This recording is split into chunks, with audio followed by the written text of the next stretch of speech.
येळकोट येळकोट जय मल्हार सदानंदाचा येळकोट खंडेराव महाराज की जय. मार्गशीर्ष महिन्यातला पहिला दिवस.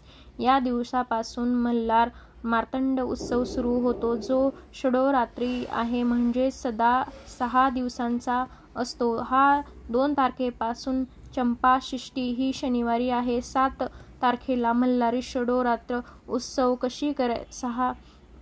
कशी साजरी करायचा, काय करायचे या संदर्भातील आजची माहिती आहे. व्हिडिओ सगळा बघा, म्हणजे तुम्हाला तुमच्या प्रश्नांची उत्तरे मिळतील. नमस्कार तुम्हा सर्वांना. श्री स्वामी समर्थ. तुम्हा सर्वांचे आपल्या चॅनलवरती स्वागत आहे. खूप खूप मनापासून स्वागत आहे. पुरातन काळी मणी आणि मल्ला या 2 असुरांनी थैयमान मांडला होता. जे सज्जन लोकांना त्रास देऊ लागले, त्यांच्या त्रासातून मुक्तीसाठी सज्जन लोकांना मुक्ती मिळावी म्हणून भगवान शंकरांनी मार्तंड भैरवांचे अवतार घेतले आणि ते युद्ध सुरू झाले. आणि हे युद्ध मणिचल पर्वतावर सुरू झाले. युद्धामध्ये मणी हा दैत्य भगवान शंकराला शरण आला आणि मल्ला हा जागीच ठार झाला. म्हणून भगवान शंकर हे संपूर्ण कर्नाटक आणि महाराष्ट्र याचे आराध्य दैवत मानले जाते. आपल्या महाराष्ट्राचे कुलदैवत मानले गेले आहे.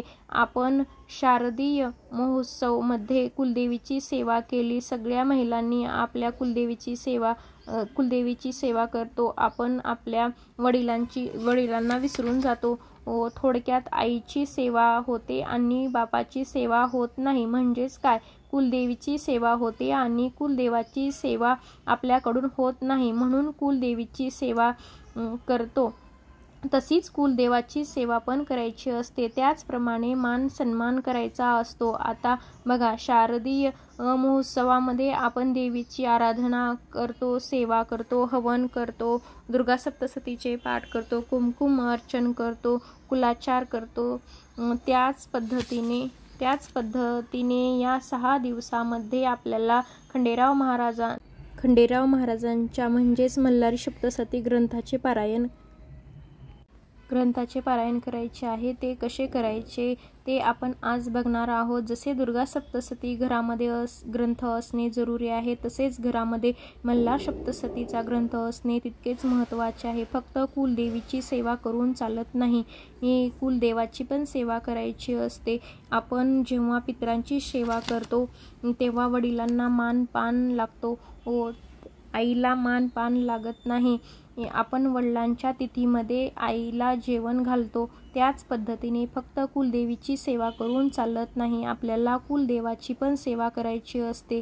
ते तेवढेच महत्त्वाचे आहे. चटकन पावणारे देव हे आपले गुरुदेव आणि कुलदेवी असते, म्हणून त्याची सेवा करणे खूप महत्त्वाचे आहे. जसे पितराची सेवा करणे महत्त्वाचे असते, तसेच कुलदेवाची सेवा करणे खूप महत्त्वाची आहे. कुलदेवीची सेवा ही घरातील कुलस्त्रीने करायची असते, तसेच घरातील कुलदेवाची सेवा ही घरातील पुरुषांनी करायची असते. 90% महिला आमचे नवरे करत नाहीत, तशीच आमच्याकडे पण हीच गत आहे. मग आपण करू शकतो ना. सांगितले जाते की मंगळवारी देवीचा उपवास करावा, दुर्गा सप्तशतीचे पाठ करावे. त्याचप्रमाणे रविवार हा खंडेराव महाराजांचा वार असतो. ते आपल्या देवतांचा वार असतो. रविवारी पुरुषांनी उपवास करायचा असतो आणि संपूर्ण मल्हार सप्तशतीचे पारायण करायचे असते.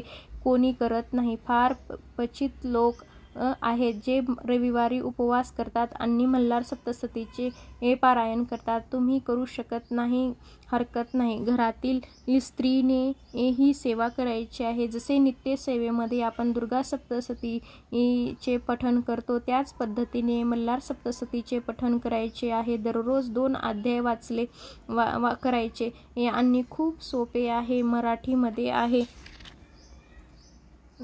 ग्रंथ नित्यसेवेमध्ये आहे. आपल्या घरातील असणे खूप महत्त्वाचे आहे.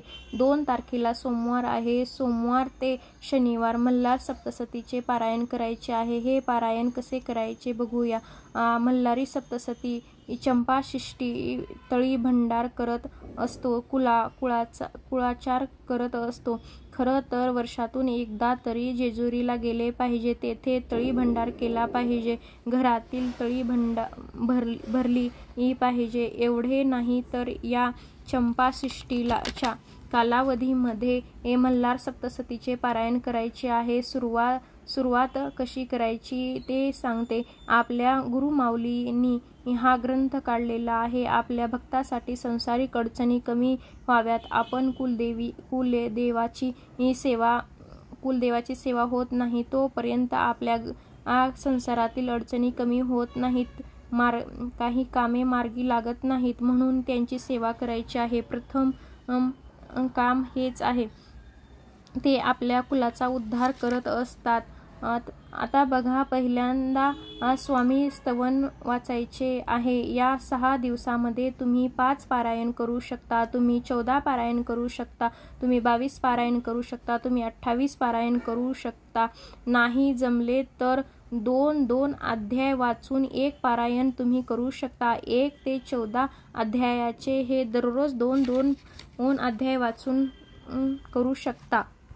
ज्या पद्धतीने जमेल त्या पद्धतीने करा। बऱ्याच घरामध्ये घटस्थापना करण्याची पद्धत आहे, तुमच्याकडे असेल तर ते तुम्ही करा, नसेल तर कळस मांडणी करून तुम्ही करू शकता। सेवा ही सेमच आहे। स्वामी स्तवन, मल्हारी कवच, मल्हारी अष्टकम हे सगळं ग्रंथामध्ये आहे। याबरोबर 1 ते 14 अध्याय पठण करायचे आहेत, सेवा घ्यायची आहे, नंतर आरती करून घ्यायची आहे खंडेराव महाराजांची। जर तुम्हाला माझे व्हिडिओ आवडले असेल तर लाईक करा, सबस्क्राईब करा। धन्यवाद। श्री स्वामी समर्थ। आणि ही सेवा करून तुम्हाला खूप चांगलं वाटेल, घरामधील वातावरण खूप चांगले होईल, तुमचे सर्व कामे मार्गी लागतील। जोपर्यंत आपण कुलदेवताची सेवा करतो तेव्हा आपल्याला खूप काही अनुभव येतात।